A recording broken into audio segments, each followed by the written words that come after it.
મિત્રો ગામડામાં હાંજે એક બોટલ દારૂ લઈને પાદરમાં ગયા. કારણ કે આ બધી વસ્તુ છે એ છાનમૂની કરવી પડે. એમ ન કહેવાય ચોરાના ચોકમાં કે ડાઇનિંગ ટેબલ નાખો બાઇટિંગ લઈ આવવાનું. આ બધી ગમે એવો માણસ હોય તો આ બધું છાને ખૂણે લેવું પડે. કારણ કે ખોટી વસ્તુ છે ને એટલે પાદરમાં બે ગયા ને પછી કેલા આપણે આ દારૂની બોટલ તો લેતા આવ્યા તો કે હારે કાંઈક જોઈને બાઇટિંગ ને કાંઈક ખાવા. તો કે શું કરશો હવે કે તું એક કામ કર્યું ઓલી વાડ આડો બેસ ત્યાં હું સિંગ ને દાળિયા ને ડુંગળી ને મીઠું ને લેતો આવું.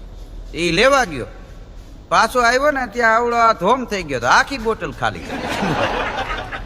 અને ઓલાનો મગજ ગયો કે મિત્ર જેવો મિત્ર ઉઠીને તું યાર આવો ધંધો કરાય તારે ભલે તું પોણા ભાગની પી જા બોટલ પણ આટલી ભાગની તો રાખવી જોઈએ ને. તો ઓલો કે મારે અડધી રાખવી હતી પણ ઝાકડું જ ન ચડ્યું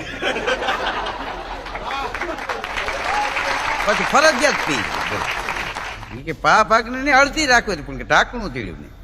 ઓલો કે મેં તો તારી સેવા જ કરી ને સેવા કરીને ક્યાં તું પાર કરે. ના ભાઈ સમાન છો ને ધરાર એકનો બે નો થયો બોલો.